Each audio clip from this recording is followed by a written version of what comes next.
if anyone is going to be able to navigate and help us change this racial divide, I believe it will be transracial adoptees, because they will see both sides and they will understand that there is so much work to do. Welcome to the Honestly Adoption Podcast, the show that gives hope and insight from real voices on the foster and adoption journey. Pull up a chair. We're glad you could join us. Here are your hosts, Mike and Kristen Berry.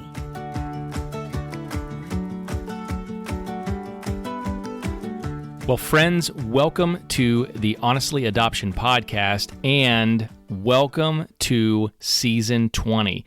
That is absolutely amazing. I can't believe I just said that. Season 20 of this podcast. We are simply blown away that you're here with us, and we have produced 20 seasons. This is the beginning of the 20th season anyways. It's been an amazing 5 years. Guys, we started this in October 2015, and since then, get this, more than 600,000 downloads, more than 200 guests interviewed, 60 different countries. Kristen and I have been absolutely blown away. This is season 20, episode 159, and man, we have a great show planned for you. Great kickoff to this season. Our good friends Heath and Ligia Cushman are with us to talk about, we talked about all kinds of amazing stuff. We talked about racial injustice. We talked about the adoption journey. We talked about the pain of miscarriage. We talked about, just an amazing interview. I can't wait for you guys to meet them here in just a few moments. Kristen and I had a great conversation with them. I want to give a quick shout out to one of our amazing sponsors out of many that we have, Capable Weighted Products. Capable Weighted Products is your go-to source for weighted products. They use smart weight technology. It's a patented technology. And let me tell you something, many of us are parenting children with a trauma history, and weighted products are the way to go. We love Capable's products. We have had situation after situation where their weighted products entered into the scene at the right time to bring calm and peace. Check them out over at capable.com. That's the word cape, the word able.com. Take advantage right now. I believe they have a special coupon available for listeners. When you use the coupon Honestly Adoption, you get a nice little discount. So check them out. We highly recommend Capable Weighted Products. And I also want to point you to our podcast website, honestlyadoption.com/podcast. If you have not checked that out, we invite you to check it out. We have all of our episodes listed over there. We also have links to subscribe to the show on Apple Podcasts, Stitcher, Spotify, Google Podcasts. And listen, if you follow us regularly, you know that recently we were tops of the list for most popular podcast in the kids and family category on Apple Podcasts. Super cool thing that we came across the other day. And we have you guys to thank for that. We have our amazing listeners, global audience to thank for that special honor. And if you are brand new to the show, if this is your first time checking the show out, welcome to you guys. We hope you guys feel right at home. We hope you guys enjoy the content that we share here. Our goal is to be honest as we possibly can be. We believe that's the only way to go. But when it comes to the adoption and foster care journey, we want to talk honestly from all perspectives. So on this show, you'll hear from parents, you'll hear from adult adoptees, former foster youth, bio parents, medical, therapeutic professionals. We bring them all on this show because we want to give you a 360-degree view of this journey. So listen, Kristen's coming on here in just a moment. We're going to introduce you to Heath and Ligia Cushman. We're so excited you guys have joined us. Welcome to Season 20, the Season 20 debut of the Honestly Adoption Podcast. And now, on with the show.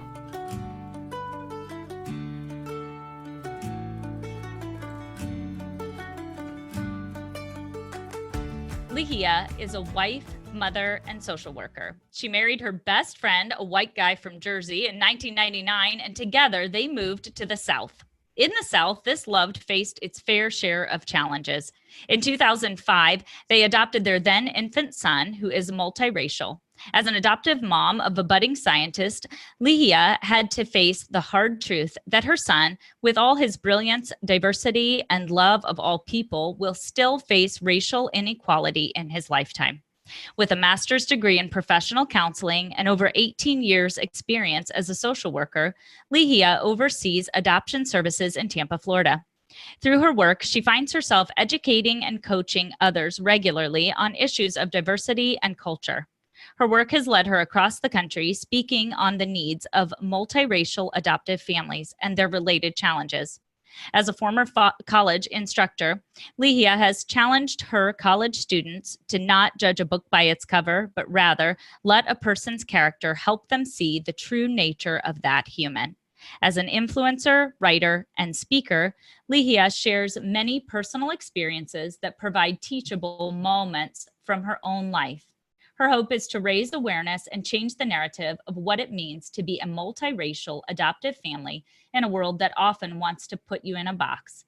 The belief that multiracial families can thrive is what drives her work. Her book is entitled Heard: How Loss Led Us to Love. She is joining us today with her husband, Heath. Heath and Ligia, welcome to the show. Gosh, that was a lot. That was a mouthful. I'm so excited to be here and definitely looking forward to just connecting with everyone today. Everybody, thanks for the introduction. I appreciate it. Yeah, absolutely. It's so cool. I don't think we haven't interviewed a couple in a long time, so this is pretty cool that we have you guys both here. I'm excited to get to know you guys a little more and to learn your story. And I think our listeners are really going to benefit from what you have to share and from your experience and your expertise. Thanks. We're looking forward to it. Let's jump right in. You recognize that adoption starts with loss for all of those in the triad, and you write about your own loss with such vulnerability in your book. What was it like to write about pregnancy loss? Oh boy. I didn't want to write about it, if I'm being honest. But I knew that, you can't really, we couldn't, at least as a couple, share how we got to adoption without talking about the loss that led us there. Right. And so I think for us, it was just, it was a painful writing experience for me, but it also allowed me to ask Heath questions. Like during that time of our miscarriage, all eyes were on me. Everybody was focused on how was Ligia doing. And I think oftentimes, husbands don't necessarily get the same kind of emotional support that's needed. And literally until I wrote that book, I had never even really asked him the question of how hard was this for you? And then I was able to kind of incorporate some of that into the book, but it was definitely difficult. And it's also a story we've shared with our son. So he's fully aware of how we got to that point and fully aware that he was not second choice in any way. He was just a different way for us to grow our family. So for us, that was important too, for him to know that part of the story. And I'll tell you, as we were writing the book, while I was writing the book, there were stories that I realized about my son's own story that I had not really told him, that we had not really shared. And so it required both of us to sit down with him and piecemeal parts of his story that he had not really truly heard of or understood.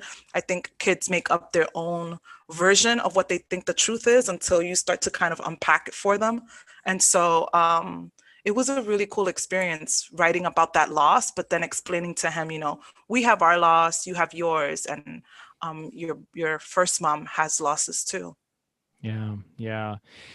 Heath, as we were preparing for this interview, and we were going through your book and preparing everything that we wanted to ask you guys, one of the things that Kristen and I talked about, just in light of pregnancy loss, we went through that about 10 years ago personally. So we understand, we know what it's like to walk that road. But one of the things that I was telling Kristen is that, pregnancy loss is an enormously helpless feeling for dads, for husbands, because I remember walking through that and feeling like, oh my gosh, she's dealing with this. She's carrying this burden on her shoulders.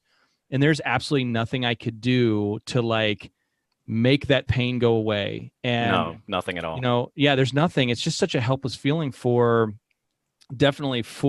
just this deep, deep seated loss for women, but then for men, we carry that. So how did you personally help Ligia through that season of loss? How did you walk with her? So the interesting part about the whole thing is that when we had actually talked a little bit about adoption prior to us having any kids. That's true. Ligia comes from a really big family. I don't come from such a large family. But I knew that she wanted a decent amount of children. We didn't exactly nail down what that came to.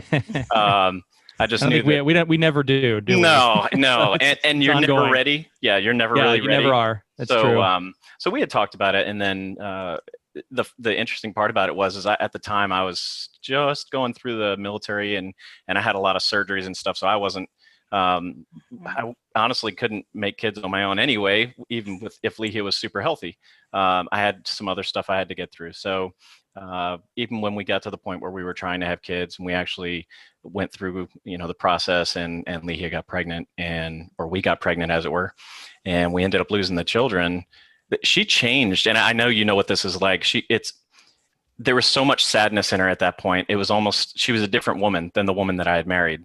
And it kills us as the husbands or the partners or whatever it is to watch the person that we love you just watch them fade, like their light just fades, and it was killing me. So I understand what you mean when it kind of comes down to, we feel so helpless.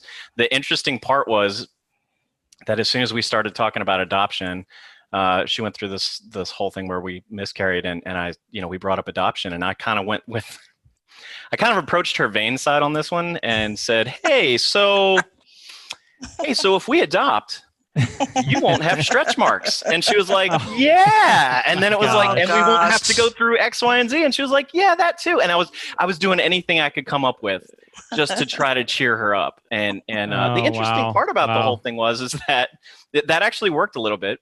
And then the fact that I'm the last one in my line. So if we didn't have a boy, it would have ended, my line. So I said, okay, we can have a boy, and we can choose that, you can include both of our races in it, and we can and there were so many different things but then we had to say, okay, well, does that even exist? We knew we wanted somebody that kind of, represented both of our families. And I think that's what people don't know about adoption. When you adopt, so although I was an adoption social worker at the time, our adoption was a private domestic adoption, right, which is a whole different beast, if you will, for lack of a better term. And so I think what people don't realize is when you adopt an infant, it almost seems so. I remember having families in my office feeling like, why are you asking me all this stuff about race? What kind of race of a child do I want? What kind of sex of a child do I want? But that's the wild part about being an adoption professional. And then, being on the other side of it is, these pieces that you can say in a private adoption, we would prefer to adopt a male, or we would prefer a daughter. We would prefer, this race or that race. And it doesn't feel natural, but adoption is not natural. And that's what I keep talking on some of my speaking appointments that I get. That's part of my conversation, is that we have to stop trying to make it natural. It's not natural. But it doesn't make it any less beautiful or any less, make us any less of a family. It's just a different way. Right. Yeah. I love that you balance the two of those. And I'm glad that people are beginning to speak out about the loss that's involved for our kids, especially. Oh, yeah. And how we can continue to be a joyful family in the midst of a lot of loss. Mm-hmm. I would like to switch gears a little, but you're kind of leading right into it, which is, how do differences of class, culture, and race impact adoption in today's world? I guess kind of the broader subject. And then for you as a multiracial family, how does that impact your family? Oh, good question. There's a lot in that one. There is. Well, we put it on the website, honey. So yeah, I know. No, I think, I would be remiss if I didn't mention the current state of our country. where we are now, when it comes to race and diversity and women and men and all those pieces. If we don't have a balance in that, if we don't do things differently, then what is impacted are real people. And so for us, and of course, I'm sure Heath will have his comments to make about this too. We kind of like what Heath was saying in the beginning, you don't really know when you get married. You have this idea, how many kids do we want? Oh, he's really cute. I love his blue eyes. And we're just going to go off and live a happy, merry life in the South. And I will tell you, my family was very concerned about us moving to the South. And then when you think about adding children to that, everyone was concerned. We were in our early 20s and we were just naive, I guess. Yeah, we were happy-go-lucky. We thought everything was going to be perfect. We were like, oh, that's right. But I think, Heath and I also had the benefit of growing up north. He was in New Jersey. I was in Manhattan. We met all kinds of kids from all walks of life. And so we just were naive to the thought that wasn't the same across the country. I don't know why, but so I think when you think of, like adoption and, a modern adoptive family experience, we are definitely it. We've had to find ways to learn along the way, and then figure out, and lots of family meetings to kind of figure out. That's very true. Very true. How do we navigate this, and how do we define who we are as a family? Because it can't just be Ligia's experience as the daughter of immigrants, right? Navigating life as a Black Latina, and Heath, and his family from New Orleans, which is deep South too. Yep. And I think when people ask us, like, how, I think that was the last part of the question, is how does your family navigate that? Our internal family here at home, we navigate that pretty well. And I think it's because even if Heath and I don't agree, we have come to an understanding of who we are as a family. And does it matter for us as a family, our values?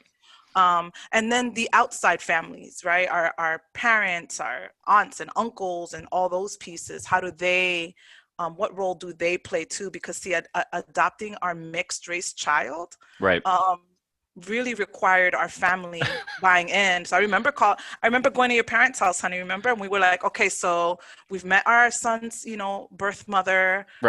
He's going to be born in 6 weeks. And when he was born very quickly, because Ligia basically came, she calls me and says, hey, remember that adoption thing we were talking about? I said, yeah, how'd you like to be a dad in like 6 weeks? What? Deer in headlights, right? Oh, exactly. And you remember the part where I said, you're never ready? You're Even never though ready. we've been talking about it. Not ready. I was like, okay, sounds great. And one of the greatest decisions we have ever made in our entire lives. And being not ready was actually, in the long run, ends up being part of the fun part, because you have this new human that is depending on you, and you're like, I can do this. I love my wife.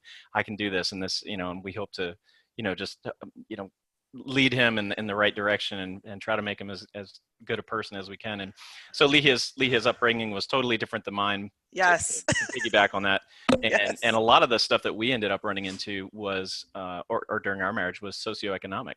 We came from totally different places. So, the way that we viewed shopping or saving, or how we're going to pay for X, Y, and Z, or whatever the case was, I had a totally different view on it than she did. And not that one was better than the other, but we learned to really combine our strengths on that. And we still do it to this day. There are a lot of things that Ligia's brought to the table, things that I brought to the table. And at this point, things that our son brings to the table and says, hey, maybe this is a medium for you guys. Maybe you can meet in the middle. And he actually, we honestly sit, like we said, we have a lot of family meetings. We'll sit down with him. Hey, what do you think about this? And he'll give us his input. And now he has a say. He's 14 years old now, so he has a say. And we really appreciate his input. And, we've never treated him as the little kid. We've always treated him as, yes, we are the parent, but we appreciate his opinion. I want him to have an opinion.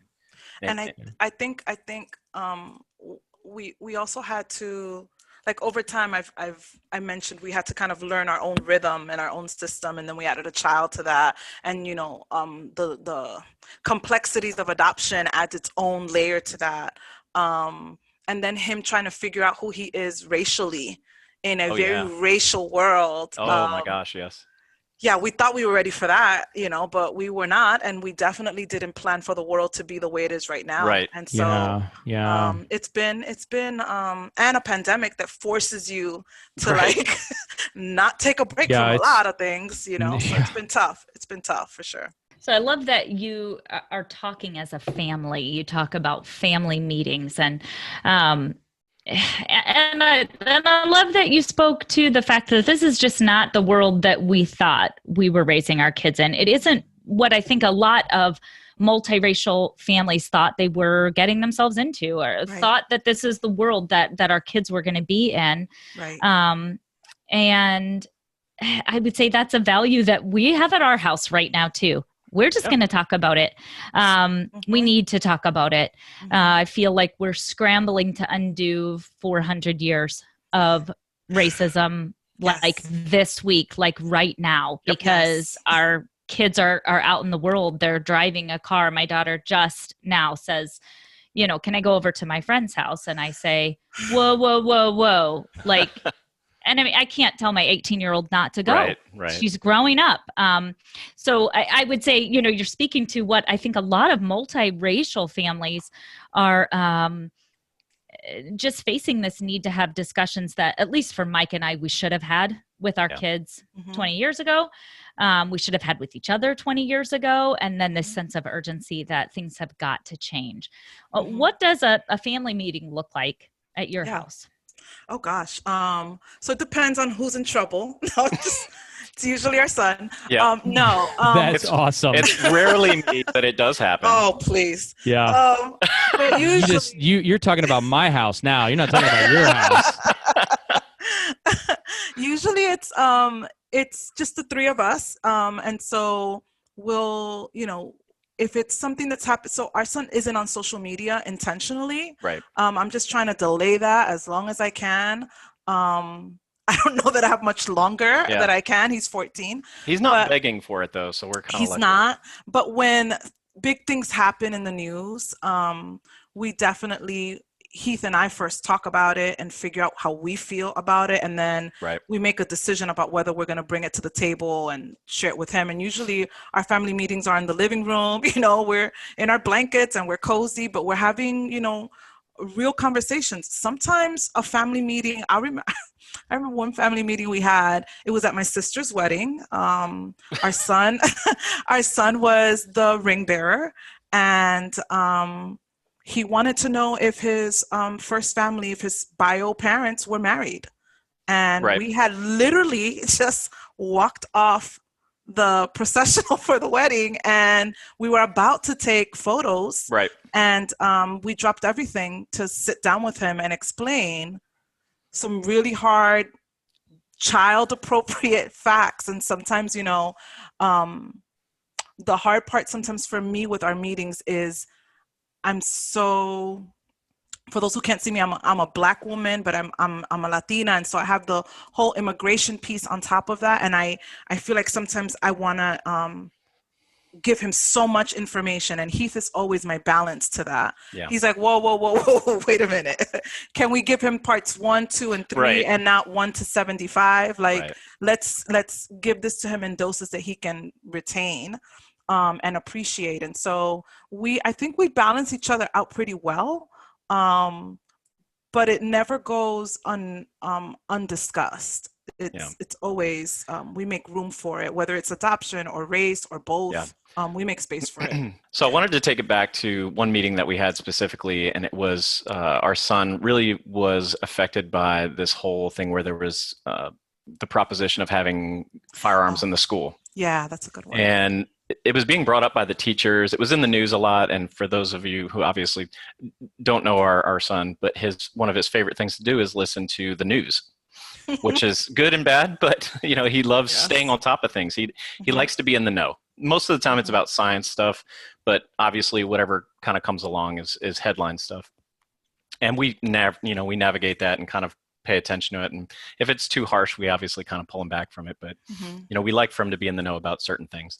And one of the things was, guns in school. And this is not the first time. He will sit down and say, hey, guys, tonight I'd like to have a family meeting. Yeah. He'll bring it up. And okay. And we'll look at each other. Okay, I guess we're having a meeting. What time would you like it? And he, will give us time, and we'll sit down and discuss it. And he was very adamant about how he felt about certain things, and whether the teachers should have guns in school, and whether he felt safe about that, or whether, maybe a security guard should have one in the school, or whatever the case may be. And we ended up actually doing a march on that one. And it's because he asked us, what are we going to do about this? What are we going to do about it? He wanted to take action. Yeah. And he felt very adamantly about it. And we made up signs and everything. And we joined this. It was just it was a march that we did. And we were very proud of it. And he was very excited about it. And we stood by him on that. That was something that he really wanted to do. And so if it's not us calling a meeting, it's him calling a meeting. And the older he gets, the more he has those discussions with us, where he runs into something during his day-to-day life where he says, "This is really affecting me. Something really bothers me, or I don't quite understand why something is the way it is. Can we sit down and talk about it?" And we're more than open to do that with him. Absolutely. I think it's so valuable to create or to cultivate that space where our children can be heard, and our children can have their voice heard and supported in doing something. I would say that's something that we have learned, particularly this last year. We begin to learn about accurate American history. We begin to learn about how our government functions, or that we do have a voice. And I know for my kids, one of the things that they've expressed is they didn't have a voice in going into the foster care system. They didn't have a voice in who got to be their parents. Right. And so that sense of loss, even those that came to us as newborns, there is this sense of being out of control. And as all of this unrest is coming to light, all of, just the years and years and years and years and years and centuries of, oppression, sadness, inaccurate narratives, white supremacy, as all of that begins to come, right? This part of our narrative, then the next question is, what are we going to do? Well, what are we going to do? And, gosh, I love that. I love that you did that with your family too. I know my kids protesting, they have become such the little activists this summer. And I'm extremely proud of them. I mean, they're looking for ways, and they're saying, what can we do next? All right. Shouting in downtown Indianapolis is one thing we can do. Absolutely. What are we going to do next? What's the next thing? Right. I love that. I love that you're doing that.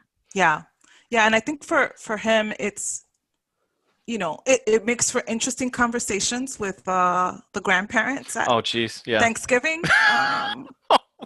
It's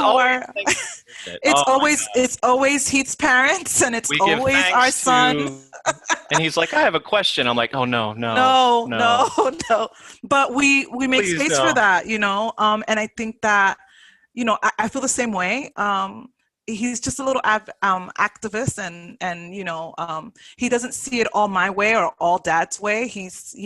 What I love most is he's developing his own sense of identity and how does this impact me. Yesterday he learned about in school they were learning about Africa and how Black Africans have been treated, and he was mortified.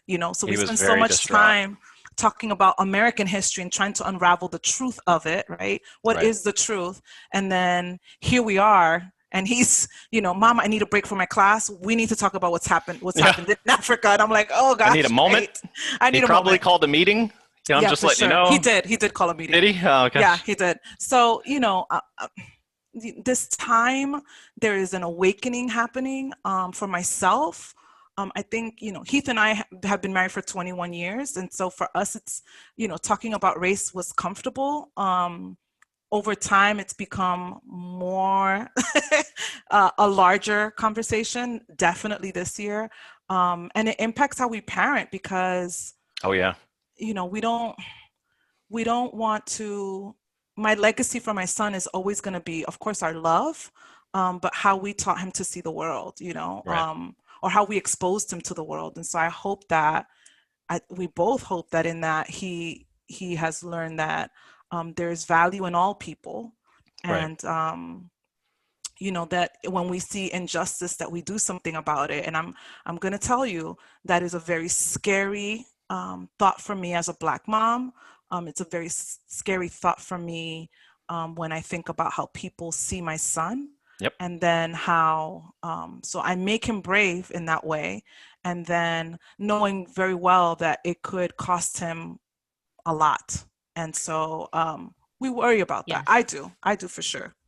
Yeah, and over time, we've had discussions where, like Ligia was saying, we both have our own opinions on things. We don't always see eye to eye, but at the same time, we encourage our son to have his own opinion. And I'd love for him to have his own opinion, because we pretty much navigate that by saying, if you want to have your own opinion, I don't mind if you do. That'd be great. I just want to make sure you're educated on the subject, so you have an educated decision when you you can make make an one. educated guess. You know, and he's often come to us saying, when I get to vote, I'm going to vote just like you and mommy. And I always tell him, I said, that's great if you want to. If you don't, that's okay too. Right. Form your own opinions. I just want to make sure that, we want to encourage him to learn as much as he possibly can and make his own decisions. Not that it's either hers or mine.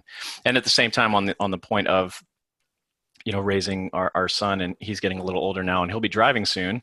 And me and all my whiteness didn't really put this together, which is the fact that, my wife is petrified for him to drive. And I'm like, why are you so scared for him to drive? And she's like, because they're going to look at him a little bit different, or they might look at him a little bit different, or he might get followed, or he might, if he does get pulled over, we all get traffic tickets once in a while.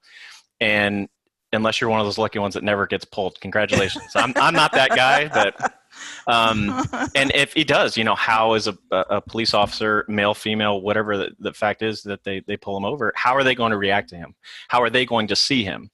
And my wife sees it as they're going to see him as a Black male driving a car. Mm-hmm. And I would see it as, oh, that's just a young kid driving a car. And because of that, we've had to have those discussions. And she says, they might not see him that way. I'm like, why? I don't understand why. So that's where these discussions come in. And it's like, oh, okay. And I have a lot of those eye-opening moments, and my wife will have some on my end where I'm like, yeah, that's not going to happen, X, Y, and Z. And she's like, really? And I'm like, yeah, we don't see it that way. So we have a lot of those discussions, and where they normally happen nowadays is we're in the pandemic. We have a lot of time on our hands after work. We walk a lot. Yeah. So while we're walking, we are talking about everything under the sun. Yeah. And so it really helps out. But yeah, we just look at things a little bit differently, and her fears are validated, nowadays. Actually, they were in the beginning, but they're really validated nowadays because of everything that's happening in the world today. And my fears are growing because of them.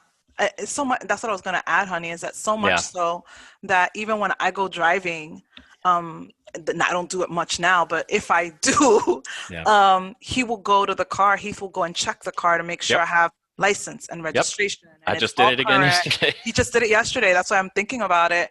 That's not something he did at the beginning of our marriage, and it's not something that I necessarily thought about. But the world has definitely become a place that feels strange, and that I think that's one of the reasons why we left the South. We're still here, but we're in a different part. And I think that we needed to get closer to a city. For so many reasons. But one in particular was that he, our son, because we grew up in diverse communities and diverse areas, we had to come to the realization that our son had never had a Black teacher in his lifetime. And he was already, just started middle school, and he had never, ever had a teacher that looked like him. And they weren't even teaching about the Underground Railroad or anything like any kind of real Black history was pretty much omitted.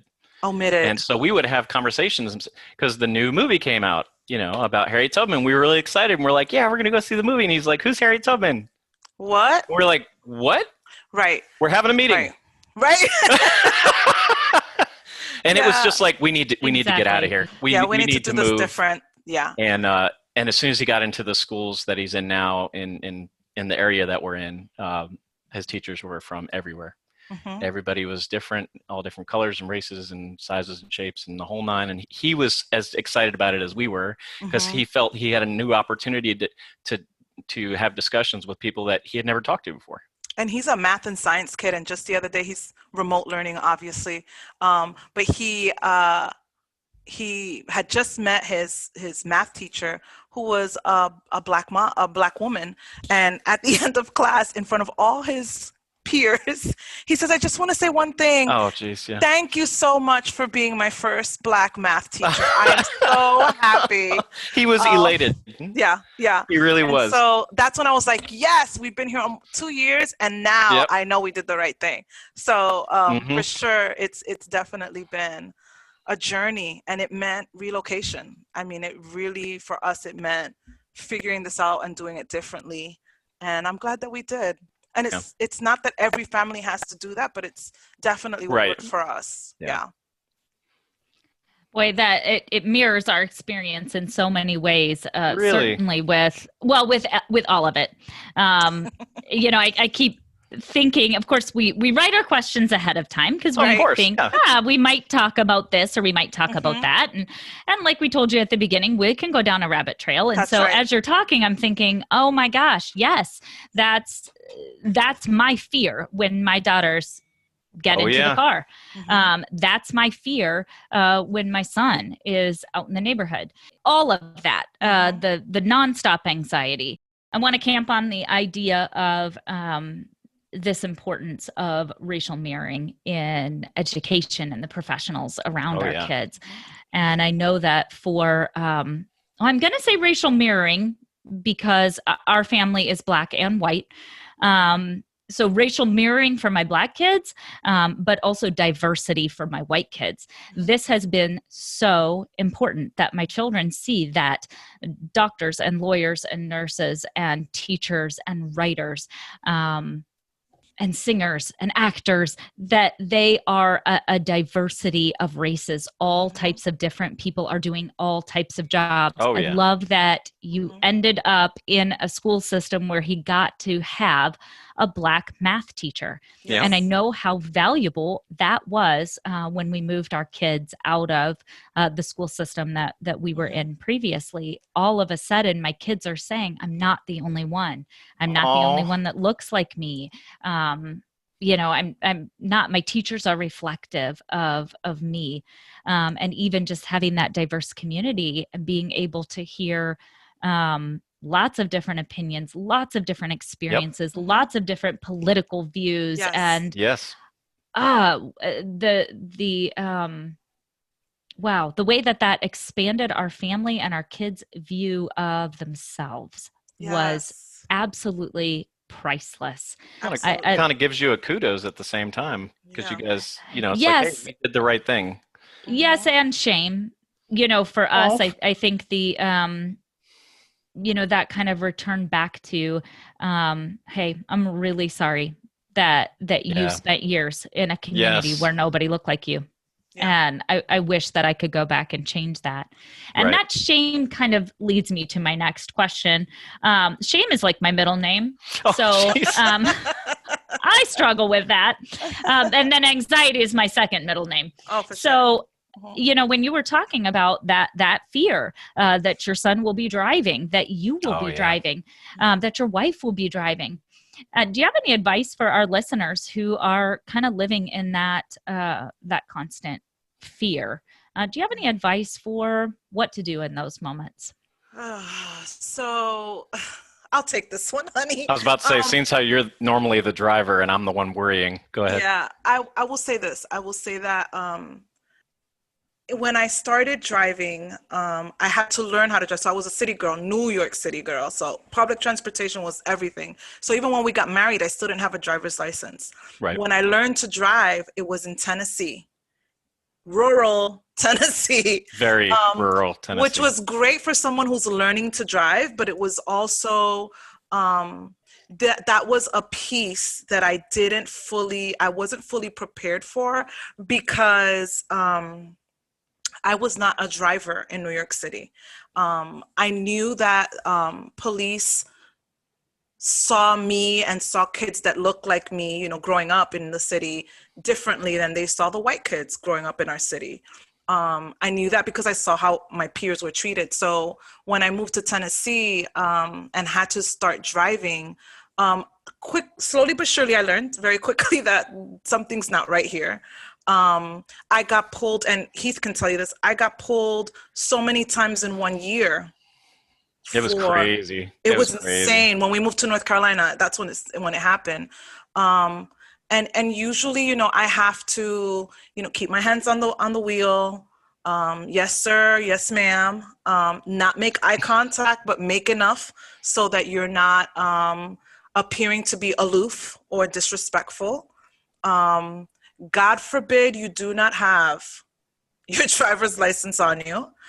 So I always, Heath will tell you, I'm hyper vigilant about having my driver's license on me, and insurance cards and registration.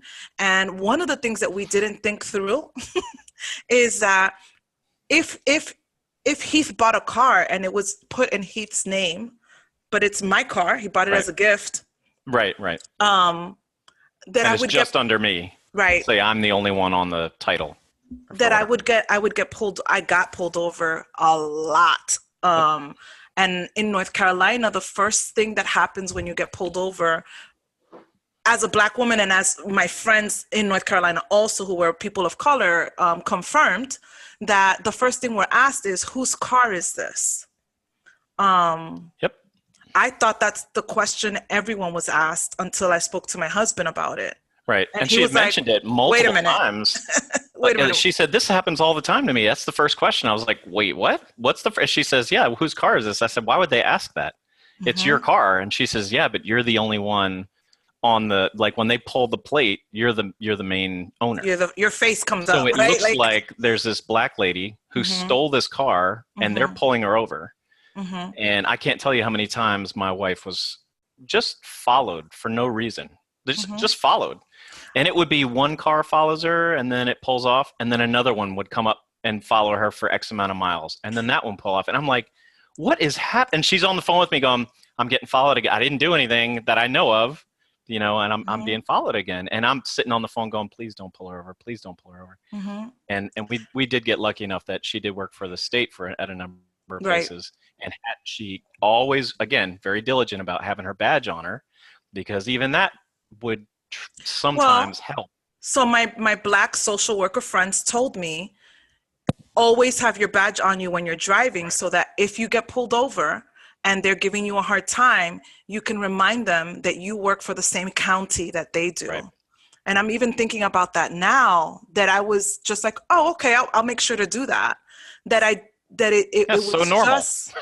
It just became part of what I did.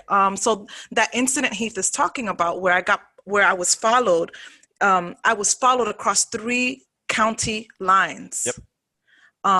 Stopped each time, different police officer. By the time it happened the second time, I was petrified, and I was 35 minutes away from home. So I had to call Heath, keep him on the phone while he was driving home an hour from work, to make sure I didn't get shot. Right. I mean, I don't know any other way to say it. And I remember they each stopped me and said that my car looked suspicious. Right. And I was coming from a home visit an hour and a half away. So my car looked suspicious across 3 county lines. Yeah. And I remember talking to, some of my white relatives and my white friends and saying, oh, well, they were just doing their job. Yeah, I remember those conversations. And I think that's when the validation, and I think this is a really hard part that we have to get through in our country, that we have to get to a point, and I think only, families that look like ours and families that, have been impacted by adoption. I've told Heath this for years. Before we got to this point in our country, I've been telling Heath for years, like, if anyone is going to be able to navigate and help us change this racial divide, I believe it will be transracial adoptees, because they will see both sides and they will understand that there is so much work to do. in our country. If you would have asked me at 25 if I thought racism was real before I moved to the South, I would have said yes, but not to the degree that I experienced in the South. Right. Never to that degree. We've had our mailbox destroyed. We've had things shoved in our mailbox. We've had swastikas, KKK stickers put on our stop sign that was right in front of our house.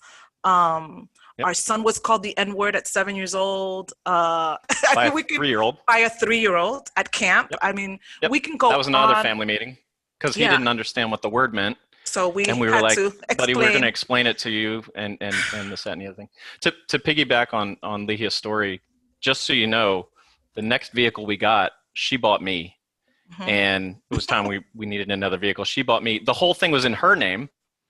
And I never once got pulled over because I wasn't Ligia, driving the car. Some white guy, I was supposed to be somebody else. I've never been pulled for that. We've also had instances where Ligia gets a lot more nervous because I think there's been 1 or 2 times where I actually did get pulled over, maybe speeding or whatever the case may be. And I'm like, man, I don't feel like I was doing anything wrong. And she's like, can you just calm down and just be quiet, put your hands on the, I'm like, no, and then the guy comes up and I'm like, what did I do? And she's and like, I'm like, oh my God, they're going to shoot you. And I'm like, no, he's not going to shoot. And it's just totally different. Yeah. So then we started discussing white privilege and what that meant. Sure. And all these other things. And I was like, yeah, because they're supposed to be serving us, they're supposed to be helping us kind of thing.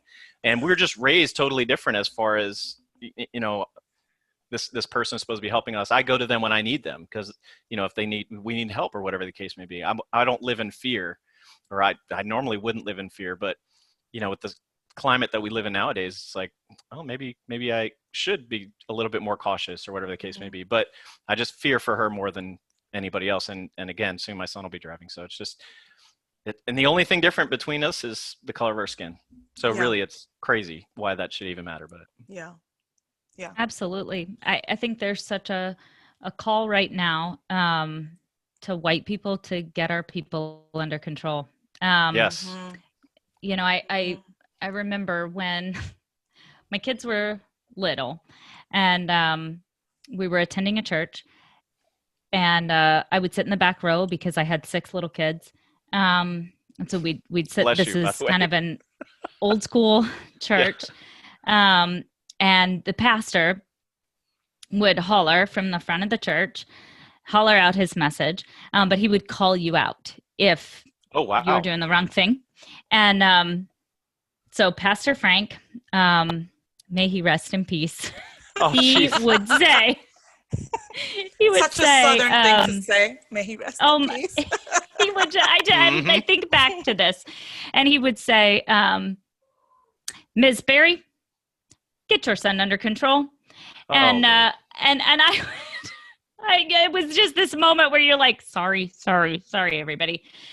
But there are times when I think back to that feeling and I think that's exactly what it is. Get your people under control. And as a white adoptive parent in a multiracial family, that is how I feel right now. I feel that there is an extra, my kids shouldn't have to bear this burden. My friends shouldn't have to bear this burden. And it is time for us to do something. So I do love that the conversation took this turn because I think it is something that is on the minds of most Americans right now, and it is especially on the minds of those of us who are living in multiracial families and really feeling that fear, that need for validation, like you said. Oh no, they're just doing their job. Everything is fine. That kind of reaction. And we know now that we can't always assume the best in others, and that there's a lot that needs to be dismantled in our country. And it's unfortunate and I think we can't. But starts with us. Absolutely. Yeah. 100%. Yeah, I think we need to speak out. I'm so glad we ended up talking about that today. I think our listeners will really appreciate that. As we are, we respect your time. Thank you so much for giving us this time. We have actually just a couple questions to ask before you go. These are the tough ones, I think. Okay. Oh, we like questions. We're good with questions. Oh, these are These are really tough. Mike, do Okay. you have Hot seat question coming your way. All right. Brace yourself for this. We're ready. We want to know what have you been reading? Good book you've been reading, latest book you've been reading, and then what have you been binging on Netflix Oh gosh. or Hulu or Amazon Prime or Disney Plus or YouTube TV? I don't know. There's so many out there. So yeah, what are you reading? For What are you sure. binging? So right now I am reading, oh gosh, give me a second. I got to think. I have so many You're books. fine. You're fine. She has so many. I do. Right now, the one that's really helping me is Jesus Over Everything by Lisa Whittle, which is such a great read because it's helping me kind of put things in perspective. We're living in such a crazy time. And I'm a woman of faith. And so for me, that book has been so helpful. We are also wanting to dig into anti-racist. I shamefully have not read it yet because life is a little crazy right now with everything that's going on.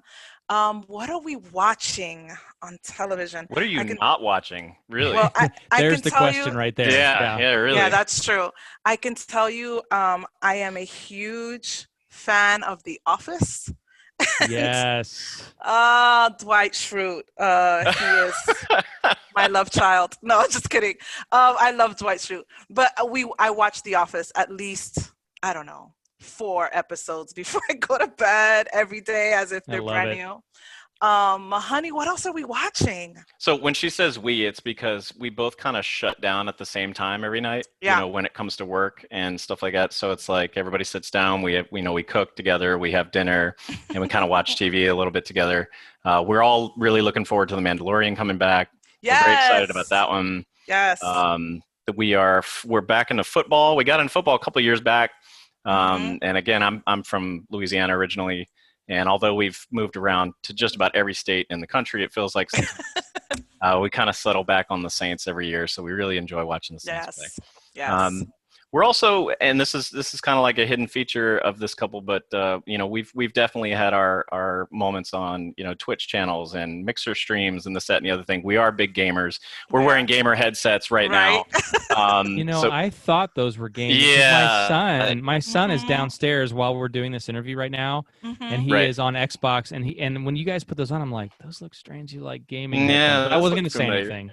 Oh, you're fine. Yeah, so no we're big here. gamers. Yeah. No, it's fine. So there's different ways to get your outlet, whether it be reading or watching movies or gaming, and I think all those can be educational or can be good for your mind either way. And so we just kind of use a little bit of everything across the board. We just kind of, and then in between all that, we just try to slow down sometimes, and like I said, go for walks because you got to get outside, get some air. Instead of staying inside all day. We take the top off the Jeep and drive around the neighborhood a few times a week. So. Nice. Awesome. Well, guys, thank you so much for joining us. This was super fun. Yes. Thank you for having us. Really appreciate it. We appreciate you. Thank you so much for taking the time to talk with us today. Thank you, guys. Such an honor Absolutely. for sure. It's been great.